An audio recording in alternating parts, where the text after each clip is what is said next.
Hello, everybody, and welcome to the 32nd episode of A QISSAA with Ishika, quintessential and inspiring stories of South Asian artists, funded by the California Arts Council Individual Artist Fellow Grant. My name is Ishika Muchal, and I'm coming to you from the unceded ancestral lands of the Gabrielino Tongva people, also known as Los Angeles, California. I am so excited to welcome my guest today, Zi Alikhan, theater maker and director. Raised in California and based in New York, Zi is an alumni of NYU TISCH and programs including TCG Rising Leaders of Color, Drama League Directors Project, Soho Rep Writer-Director Lab, the Drama League Artist Residency Program, the Manhattan Theater Club Jonathan Alper Directing Fellowship, Williamstown Directing Corps, and Drama League Rough Draft. Many, many notable programs in there. Zi's award-winning directing work has been seen across the country. His direction of On That Day in Amsterdam at Primary Stages earned a Drama Desk Award and a Lucille Lortel Award nomination for both of those. I had the pleasure of seeing Zi's vision in action in Sanctuary City at Pasadena Playhouse a year, 2 years ago, and was absolutely floored by the poetic world he had built. He has also directed the US regional premiere of the band's Visit and a drag-centered reimagining of The Wizard of Oz at Geva Theater Center. He was resident director for the national tour of Hamilton, and he assistant directed the first national tour of the band's Visit, as well as 6 Degrees of Separation, The Rose Tattoo, and It Shoulda Been You on Broadway.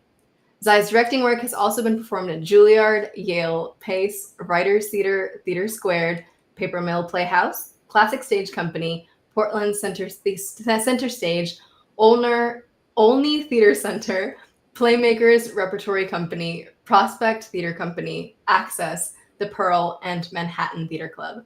He will soon be directing world premieres of Keiko Green's You Are Cordially Invited to the End of the World at South Coast Rep. It's really good. I got to see a preview. You highly recommend. Deepak Kumar's House of India at the Old Globe, Jonathan Anthony's Lofredo's Fro, I hope I'm saying that right, at Boston Court in Pasadena, and Julia Rue's Endless in Korea. I am so honored to welcome Zi Alikhan. Thank you so much for joining me. Of course, thanks for having me. I feel like I just read like your entire CV. It was yeah, it's like a very like a This Is Your Life kind of retrospective. So yeah, it was nice to hear some of those things that I haven't thought about in a really long time, and kind of let my brain telegraph back to them. So that was cool. Sure. Well, yeah. Speaking of telegraphing, let's go very, very, very back to the beginning of your journey. How were you introduced to the arts? I grew up outside of Sacramento, California, and my brother was like a big sports guy, and that was kind of never really for me. And when I was, I think I didn't really realize this until after I left Sacramento, but it's a really big art city. There's a ton of regional theater there. We have a big touring house. There's an art museum, there's a ballet, there's a symphony, there's so much stuff there. And so I think it's really easy for young people to get kind of entranced by the arts there as well. And I was really lucky that I have a mom who is currently an interior designer, but also studied English. And so somebody who has a lot of love for arts and culture. And so she was taking me to the theater a lot as a kid. I remember being maybe 8 years old and seeing the national tour of Hal Prince's Showboat. And then, going to see the things that were touring and also the things that were in the regional theater, and just really falling in love with different scales of things and people. And then, I actually really was always interested in music as a kid, and I really wanted to be like a pop singer. And the closest thing that I could get to that was doing my high school musicals. And so I fell into doing theater as an avenue to like find a place to sing. and then really, really loved. I had a theater teacher early on in high school who really deeply invested a lot of time in our understanding theater from all sides. And Mhm. so she would kind of program a season, and then it was this really wonderful thing where we would divide into subcommittees and we would pitch each other as a class on like concepts and designs and Mhm. things like that. And eventually we would usually have a role on stage and a big primary role off stage. And so we would be both in the show and also costume designing, or in the show and fabricating sets, and in the show and being the head of marketing. And I think from an early age, then it really became clear to me that like what we do is something that I enjoy most when I'm thinking about it from multiple angles at the same time. So Mhm. I think that was kind of a doorway into like what I do today. And what's really cool is when we do Keiko's play at South Coast in the spring, my high school theater teacher is now a principal of a high school like right down the street from that theater. So I'm really, Oh, really excited for her to be able to come and see the play. yeah, that's so special. And I love what you were saying about like that kind of fully rounded perspective of theater, not just being a performer or a director, but like actually how you like to describe yourself as well, like as a theater maker. Yeah, yeah. Knowing every aspect of it is so important. Yeah, I also think like as a theater artist, or as any kind of artist, or as any kind of human, being able to sit inside the experiences of as many people as you can just Mhm. kind of rounds out your own kind of personal abilities to be compassionate and empathetic in the process. And I think Sure. it's so useful to be able to wear as many hats as you possibly can, so that Mhm. you understand how to speak the language of other people as you are, getting into your next processes. So yeah, it was cool that that was instilled in me from 15 years old onwards, and Yeah. it definitely feels present with me every day still. Yeah, absolutely. My senior year in drama, we were in like an honors drama class, and we got to also do like our capstone project where we had to like direct and pitch and do all the design and costume, very similar to what you were saying. So Yeah, yeah, yeah. how foundational that is to like the type of artist and like the type of vision I use when I'm creating something. So Totally. I Yeah. resonate with that a lot. Yeah. Yeah. Yeah. What drew you specifically to directing then? So I think this is maybe a story that'll resonate with a lot of other first gen South Asian kids, but my parents were essentially like, you can go to school for anything you want, but you can't study theater. And so I ended up going to UC Berkeley for my first years of college, and kind of floundering around majors for a while, and then Mhm. ultimately landing in an introduction to sociology class, and really loving the kind of social science practice of looking at groups of people and why people do the things that they do, Sure. and being able to kind of create hypotheses about groups of people, and then kind of do the research and see what we can learn from that. Mhm. And it was funny because like as a 19-year-old, when I started doing that, it felt somehow like it was teaching me about acting. Mm. But then I did a season of summer stock between my first and second year of college, and got paid to be an actor for the first time. And Mhm. it's just like I can't go back to not doing that again.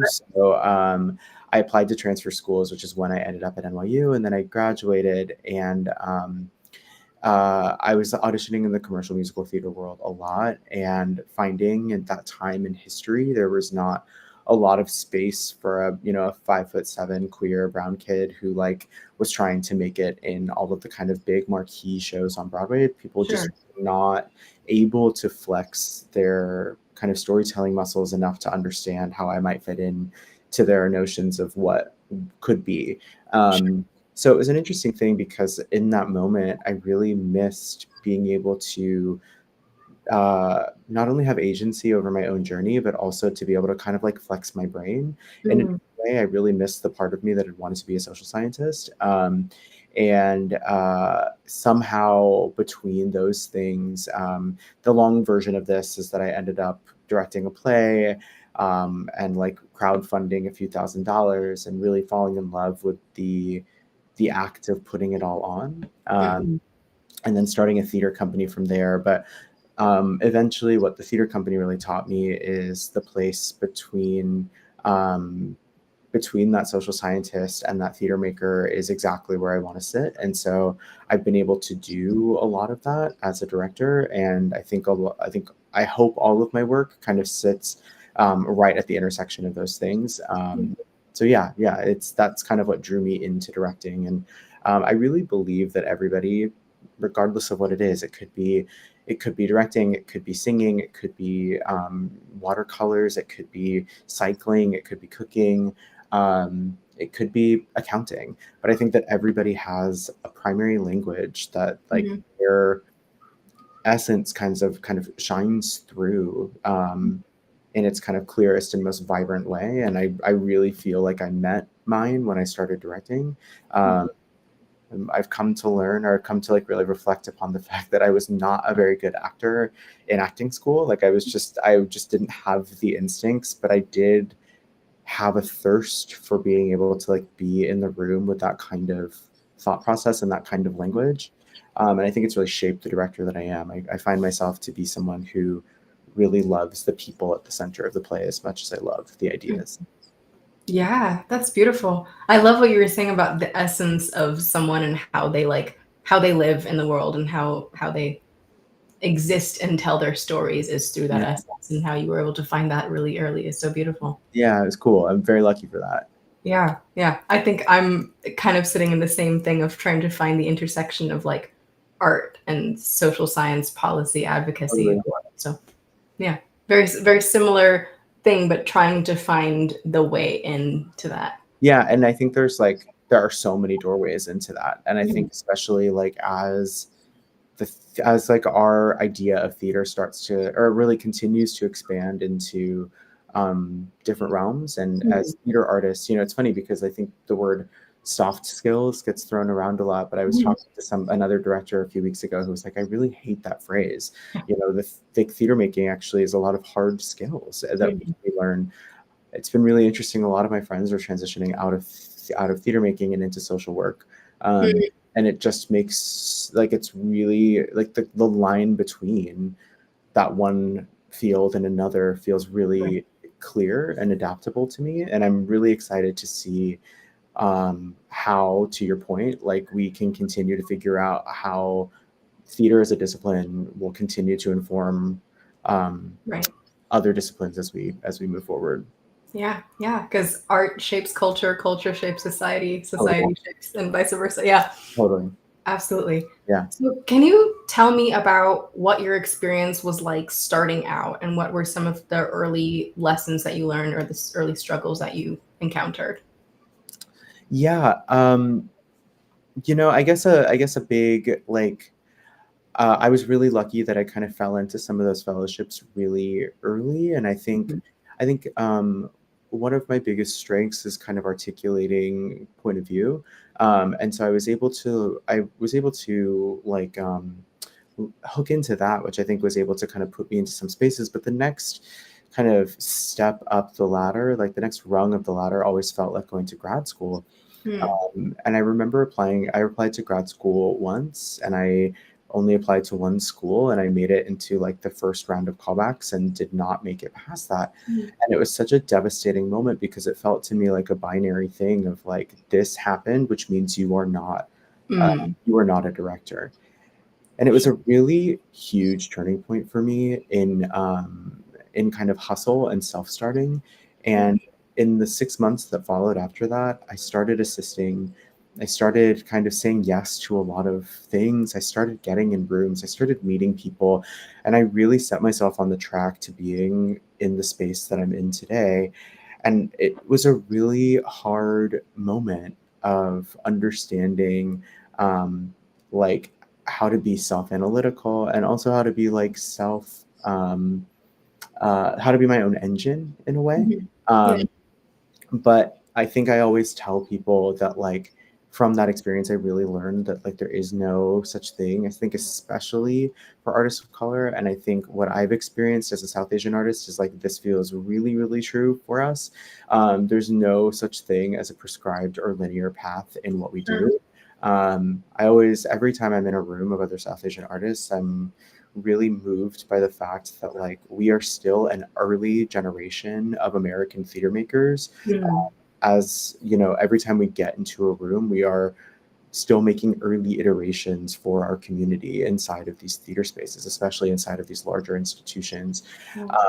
And so we have to be ready and able to quite literally carve out paths that barely exist in front of us. And I think that moment of not getting into grad school was kind of a make or break, like trial by fire moment for me, where I was like, if I want to do this thing, I have to figure out what the next steps forward are, because this linear narrative isn't going to Right.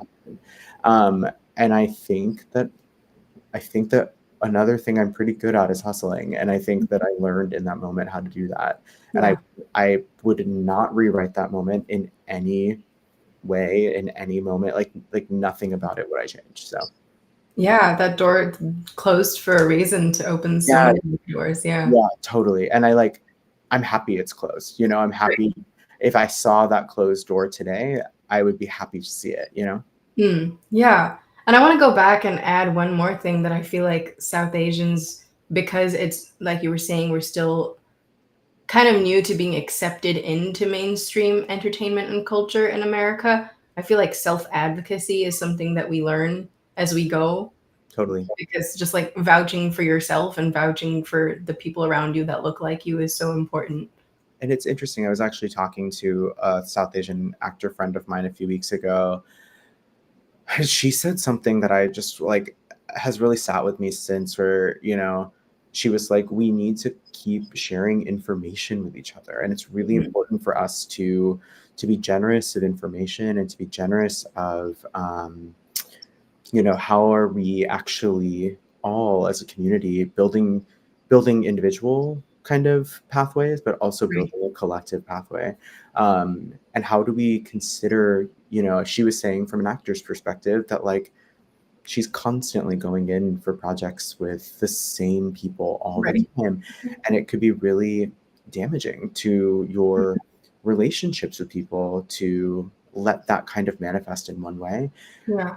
And she was saying that like ultimately like what we are doing by showing up in these spaces together is just carving out a visible reason for there to be more and more and more. And I think that's really cool.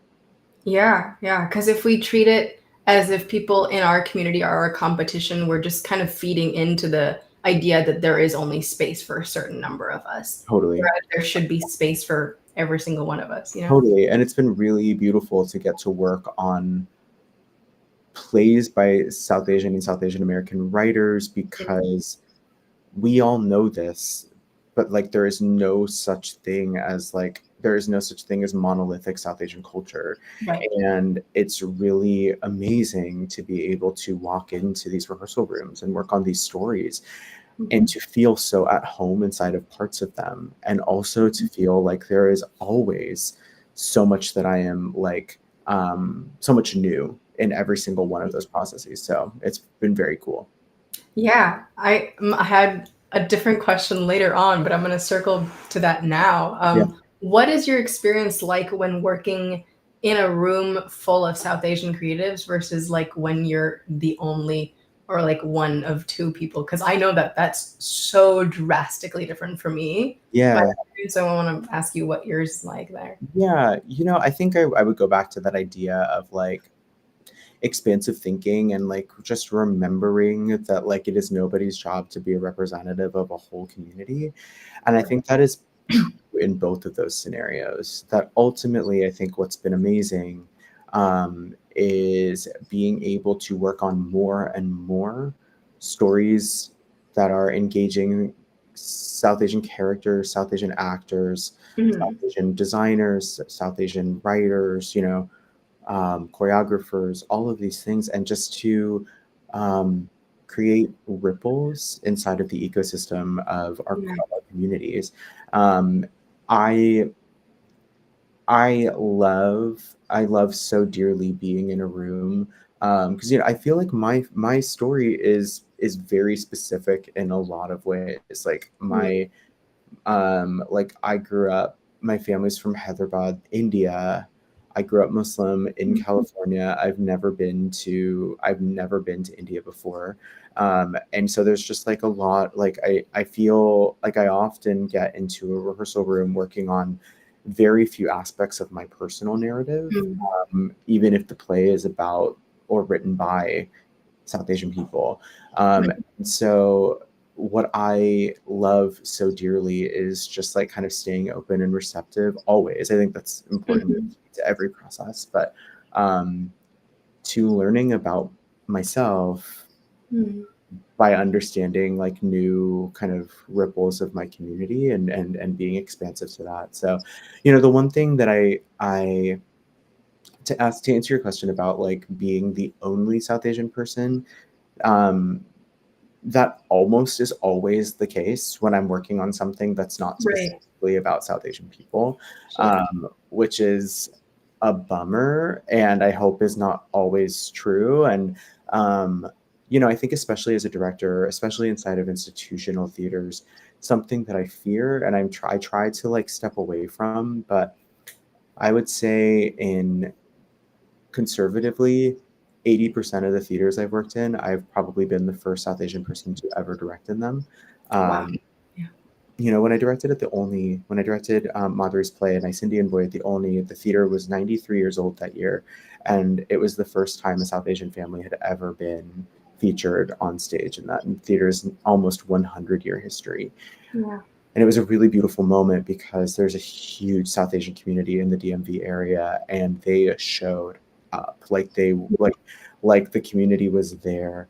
And so there's this really amazing thing of like being like, wow, it feels so cool to be the first or to be this, but so there's also something that is a little bit laced with anxiety about feeling like if I don't do this well, or if this does not go the way that people think it should, then when will someone that looks like me be back in this seat again? And so there's an interesting thing, I think, especially leading a company, of wearing the weight of your whole community sometimes when you are walking into the situations where there isn't a ton of precedent for our community before.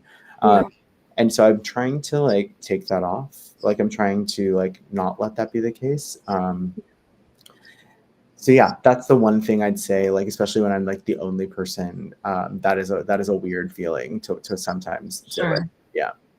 Yeah, I feel like you articulated this thing so well that I've also experienced a lot just in being the only Indian in a lot of my like educational experience, of this pressure to be like an ambassador and realize that everything that you're doing is going to make either your culture more digestible and understandable to someone, but you don't have to have that, but it feels like that pressure is there. Totally. That like your actions reflect everyone that looks like you, even though there's so much diversity even within the diaspora. Yeah, I mean, I was actually just having this conversation with two of my API identifying friends last night, just about anytime we center our stories, what unconscious responsibility does the theater like kind of insist upon of us to be both like artists and educators. And when Madhuri and I were first working on her play, House of Joy, like way back in the day in 2017, that play is about 17th century harems in Mughal India. And there's so much about that world that nobody, like that the average American audience member would not know, would just not possess the factual information of. And I remember us having some really interesting conversations about like, how much do you need to be teaching the audience about the world while also showing them the world and allowing them to kind of saturate in the world. And I think I have a lot of questions about where the world of like Edward Said's work and like thinking about Orientalism as a concept like sits in like conversation with like how much do we have to be teaching as well as being. And do we ever get the kind of restful experience of like just being an artist? And so I think I'm like always wondering how we can do more of that. So yeah. It's a weird balance that I don't think anyone who is like a first or second gen South Asian is not dealing with that as they like create art. Yeah. But aside from the things that we don't want to deal with or are forced to deal with, what are you drawn to and what do you like to direct? Yeah, it's funny because I'm doing a ton of new plays right now, which I really, really love. I think a central, or like a couple of central things that stick out to me about all of the plays that I'm working on right now are I love centering queer stories, and I love centering queerness in stories, and I love centering um, like underserved communities in stories. Historically, I really love the American canon, and I'm really, really interested in like how we can actually really activate the revival space. And I think one of the things that I'm always asking is how can we look at plays of the past and position people that have always lived in this country inside of these plays that have never been able to hold their stories before. It's like, I think it's really important to always consider that like Asian people have lived in America for over 400 years. And so I'm always really, really curious about how through every marginalized community, we can be looking at American stories that hold all of us. So yeah, those are the kinds of projects that I tend to be drawn to. Yeah, absolutely. And what you said about like revival pieces, I was in this class in college where we were talking about like museum theater. I want to say that's what the term was, Sure. of like just putting it on exactly how it was, Yeah.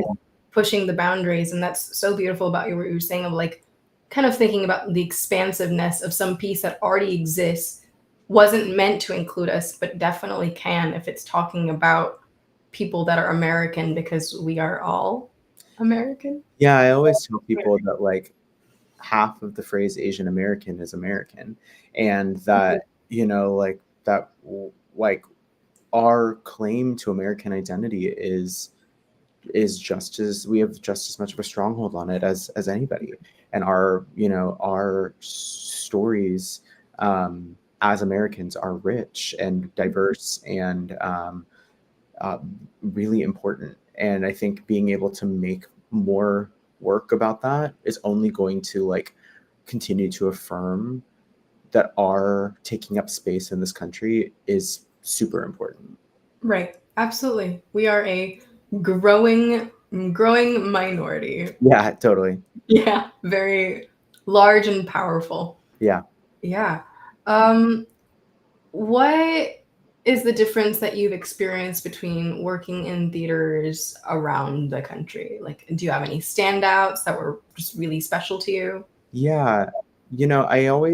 I'm teaching directors this semester at NYU for the first time, and I'm really loving it. And um, one of the things that I think is always vital that a director kind of sits with as a really early question when they're working on a project is why here and why now.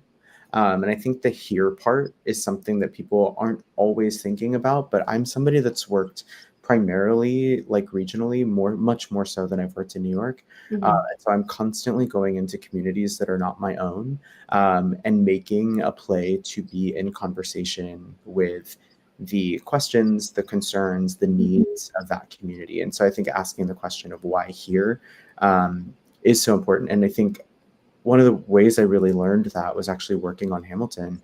I toured that company for a year, and we were in, I think, like 14 cities in 11 months.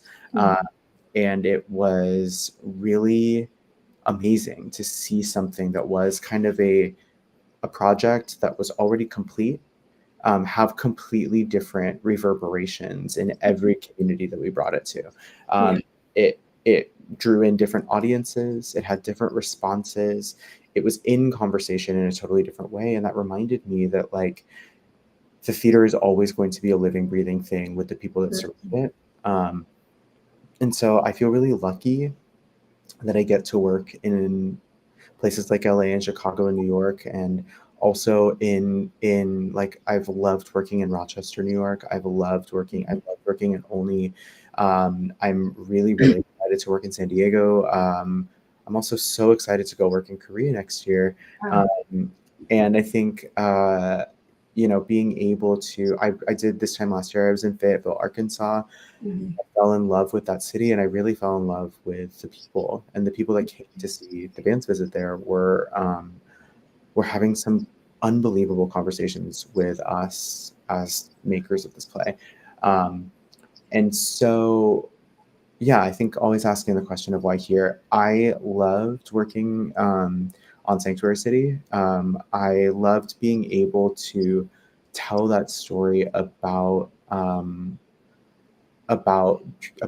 undocumented kids in a part of the country where the stories of the undocumented community are so specific. We were the first production in Southern California, and I think that was we had some really vital conversations about why that play needed to be made in Southern California at that time, and we were able to. The leadership of that theater is outstanding, and we were able to have some really amazing conversations about programming outside of the play and about how to kind of embed the play inside of larger conversations with the community. And I was really, really proud of how that production kind of sat inside of the community.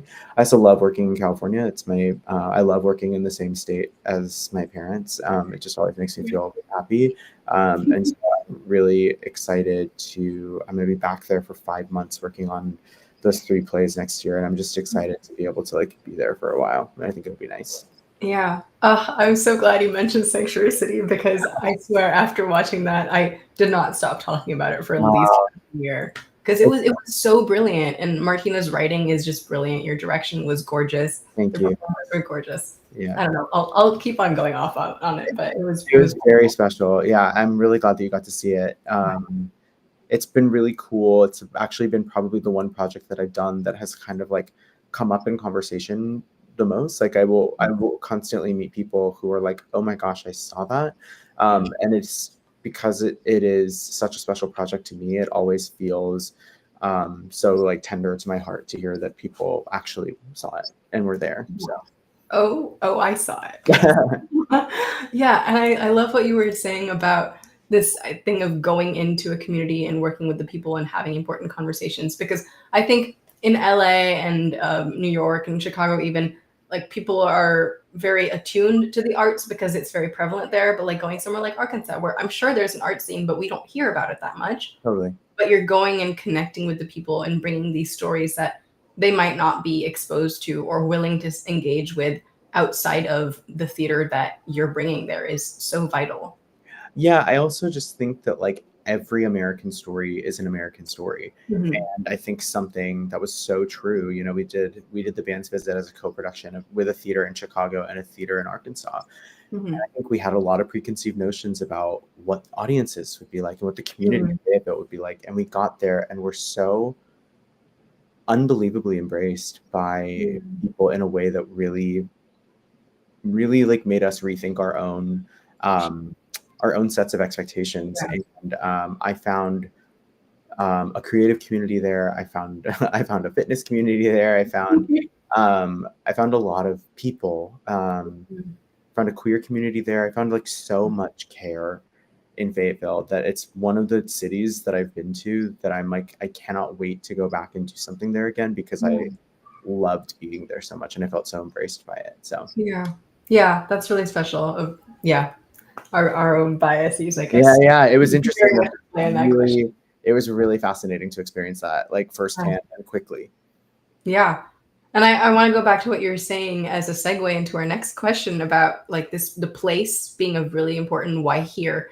And I feel like the place that you choose it to do it's like one of your collaborators in a way. Totally. Yeah. And so what do you look for in your other collaborators outside of place, like the people that you work with? It's funny, like the thing that Keiko always says is like no assholes. And I think like that's true. But I also think that like I think that finding people who are similarly hearted is really as important as finding people who are similarly minded. I think what I've learned, I always tell my students that like I think it's a big fallacy of being a young director is like believing that you have to have all of the ideas and that you have to like come in and kind of strong arm everybody into thinking what you think. And I always tell people that like fundamentally the job of a director is to create an environment where everybody feels like they can bring their best thoughts and their best work into work every day, and to kind of be setting the tone for that. Like, that is your primary job as a director, is to facilitate good work from your community.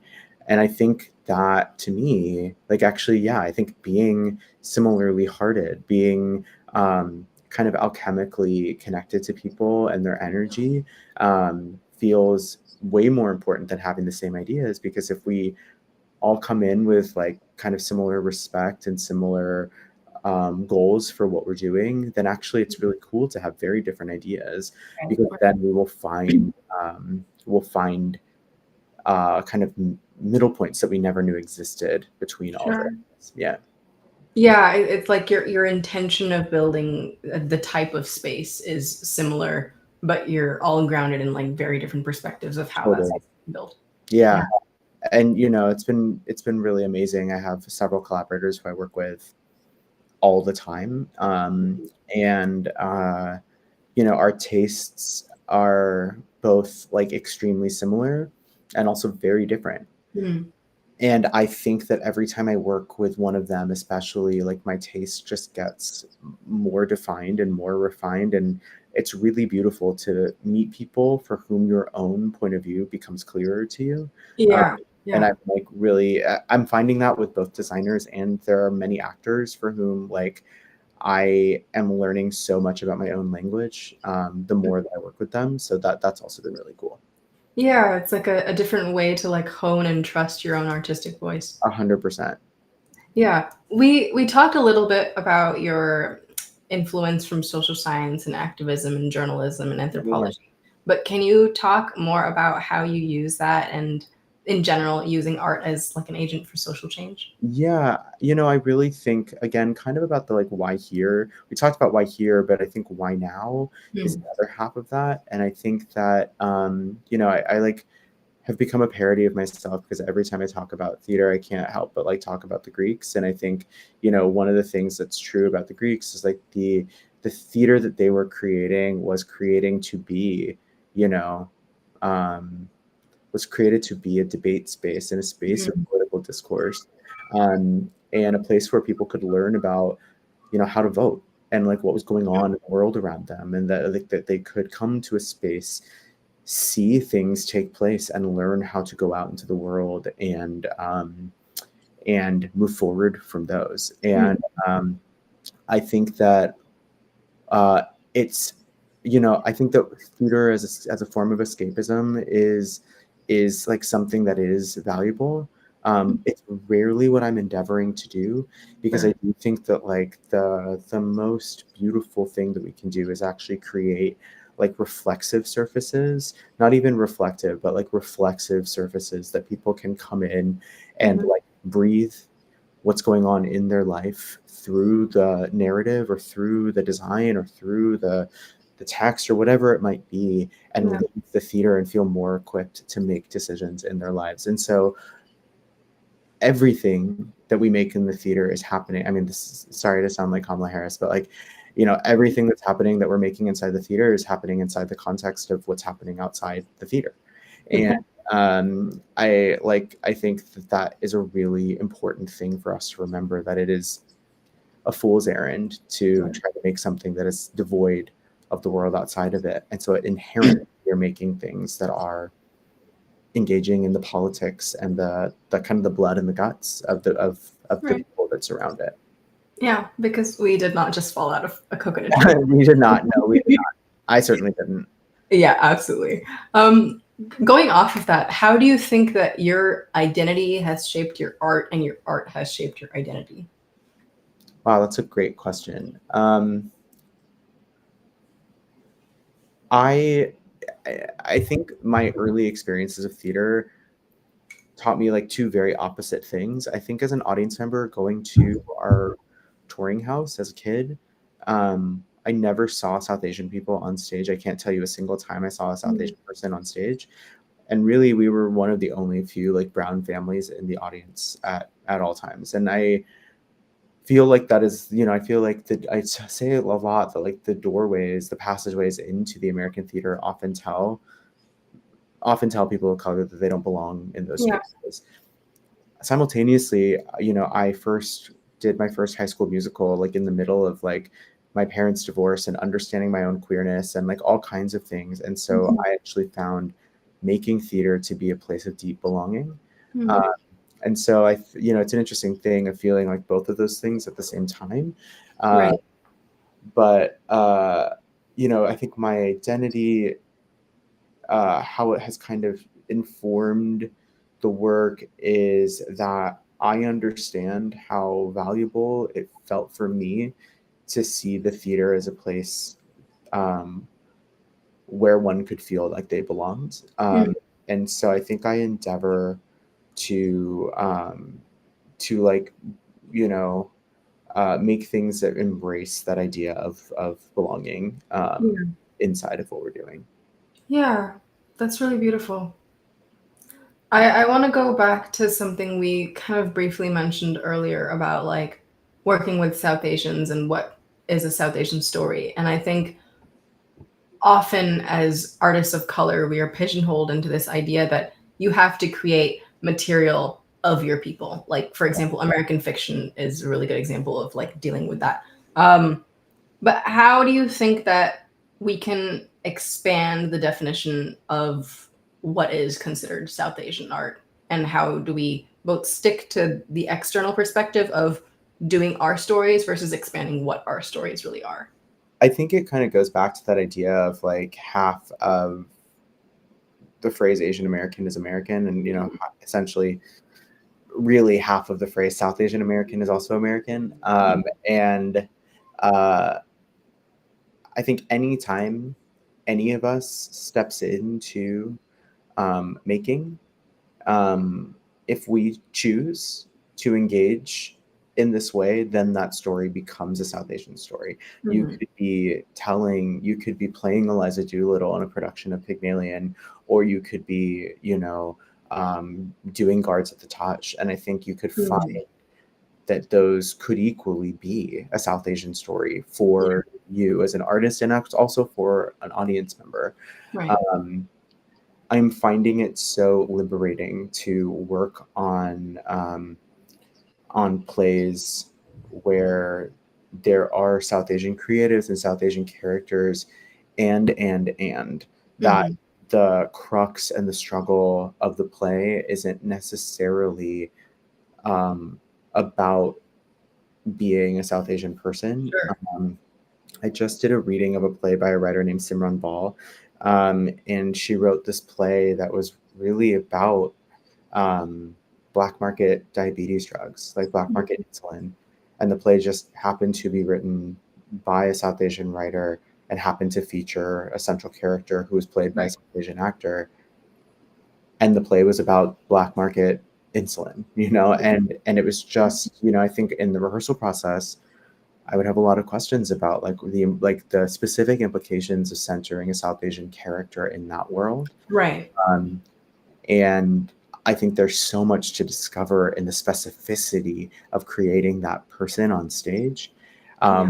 while also not forcing the whole play to be about that person seeping only in that aspect of their identity and allowing them to flex their mind and their heart into other aspects of their identity. So um, I circle back to saying anything that any of us touch becomes a South Asian story. And I think that's really awesome. Yeah. Yeah. There's this thing that when I first signed with my agent, she said that I can see you playing both a Catherine and a Priya. And that was so important to me to hear that that visibility was there of like not pigeonholing me into a specific thing. And Yeah, I think the most important theater or film or TV that I see spans both in terms of representation, a story that is so South Asian that I'm like, oh, I can tell they're being South Asian, versus also just like a character who happens to be brown and just existing and like being the person. And totally, it doesn't totally. have to be about their brownness, and they're both so valuable. Because that character, by virtue of living and breathing and speaking and walking through space, is Yeah. holding their South Asianness, whether or not they're talking about it. And I Right. think that's like a really valuable thing for everybody to remember, is like we cannot walk away from our intersections, you know. And so I'm constantly curious about how we can embrace them in ways that feel authentically like the ways we are embracing them every day. Right, right. And it makes me think of like casting conversations too of I feel like sometimes there's this perception that, oh, if you cast like a person of color in a role that wasn't necessarily written as the person of color's role, you have to like specify and do so much work to change it. But no, you really don't. Yeah, totally. You're just a person. It's really interesting. I've worked on a couple of old plays, Mhm. or not old, but like, you know, cannot things that have Canonical, yeah. yeah, or not even, I mean, like things that have iterations, and casting API identifying people inside of those roles. And I think writers are constantly worried about like, how do I put this in the language? Or, Mhm. and I always say like, we should just hear it the way that it is first, Mm. see how it feels, and Right. see what we learn seeing someone who you never imagined when you were writing this play Yeah. just speak these words. What Mm. does that inform the state of the world of the play?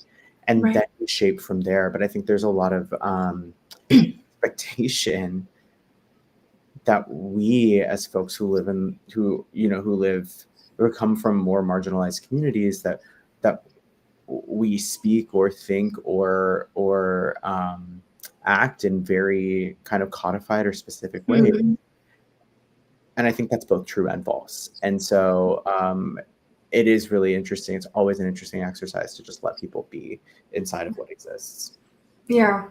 Oh, that sounds so lovely to imagine a world where that is that simple. Totally. I guess on that vein, or in that vein, what are some of the changes that if you could just like snap your finger in the American theater industry, what changes would you like to see happen? Oh man. Um,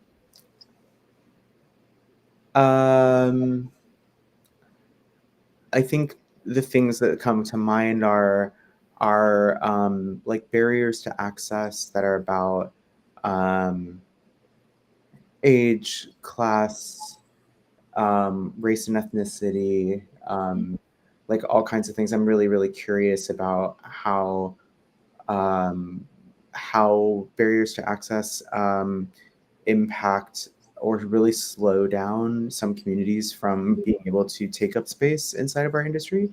Sure.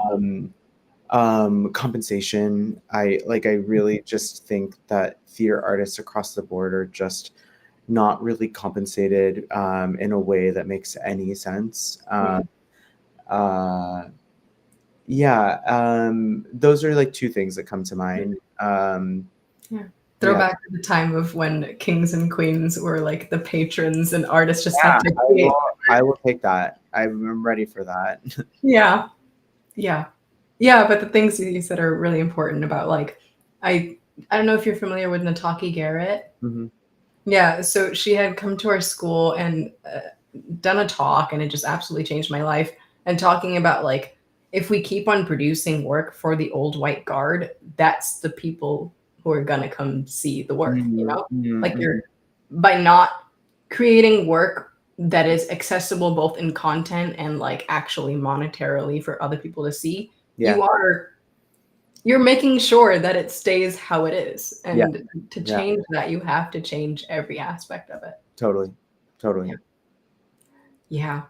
Well, what advice would you have for aspiring South Asian artists such as myself or other people, not just me? Yeah, I mean, I think it's always, I think, um, I think self-advocacy is so important, and I also think that, like, reaching out to folks, is always, like, I think especially inside of underserved communities, whatever they are, I have found that, like, sending the email and having a really specific point of contact or point of reference or ask inside of an email is the way to like make connections. And I think that fundamentally lateral connections are super important. You know, upwardly mobilizing connections, whatever that looks like, are super important. But I think just like building your community, and that might mean building your network. It might just mean building your allies and your friends and your support system. It might be, I think it actually is both. So I think building your community out is like the best thing you can do. Um, and then like I just think find ways to make. Like I think find ways to get your work seen, and find ways to be proud of the thing that you do and to be able to like show that off. Because fundamentally that is I like kind of visibility begets visibility. And so make yourself visible, so that other people can be party to your gifts and like find ways to allow them to keep iterating and growing. Yeah. Oh, I needed to hear that because I have been procrastinating so hard on something that I've done. So Just put it out in the I'm world. gonna get on it right now after this. Put it out in the world.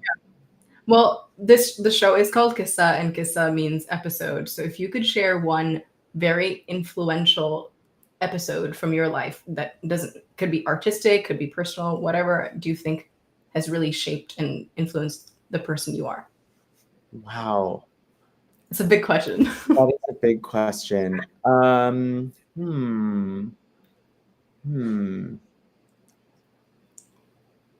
man. An important episode. I guess like, you know, I think that this is not a specific episode, so I'm sorry that this is not really answering your question.